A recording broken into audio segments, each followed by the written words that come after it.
ठाकुर जी नंद बाबा की उंगली पकड़ के जाते हैं और नंद भवन में जितनी गैया हैं सब गैयान को पुचकार वे जामे, सबको स्पर्श कर वे जामे, सब गैया प्रतीक्षा करें कि नंद नंदन आएंगे। छोटे से ठाकुर जी अपने बाबा की उंगली पकड़ करके जामे।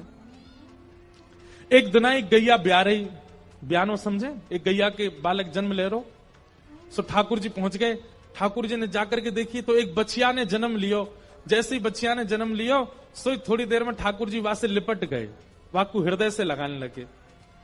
इतने में ही कहा भयो वो बच्चिया उठ के खड़ी है गई और खड़े है के इधर उधर दौड़ने लगी। ठाकुर जी तो जोर जोर से रोने लगे। नंद बाबा बोले लाला का भयो? ठाकुर जी शांत नहीं भये। ब्रजवासी सब इकट्ठे है के बोले का है वो लाला रो का बोल पतो ना, बच्चिया ने जन्म लियो, वो उठ के लाला ने वाकू हृदय से लगायो, वो उठ के चलन लगी, लाला रोने लगो, पतो ना काई रो रहे। यशोदा मैया ने गोद में बैठाए, बोले लाला कहा भयो, तो को भूख लगी है, तो को दर्द है रोए। ठाकुर इस समय कहे नहीं मैया, और रो रो के पूरा काजल ऐसा भारी कर लियो, अपने केस खोल लिए और महाराज विचित्र सो वेश बना लियो, कभी यहां पे गिरे कभी वहां गिरे, रोमे सो रोमे। मैया बोली लाला तेरे पाम परूं, बता तो दे कहा भयो, काय रो रो है।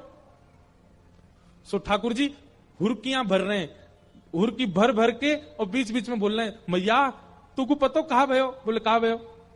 गैया ने बच्चिया को जन्म दियो और जन्म लेते ही बच्चिया नेक देर में उठ के खड़ी है गई, चलन लगी, दौड़न लगी। यशोदा मैया बोली तो यहां में रोवे वाली कहा बात है? बोले मैया मैंने जन्म लियो, जन्म लेवे के 1.5 साल बाद मुझको चलनो आयो और जी गैया की बच्चिया जन्म लेती चलने लगी।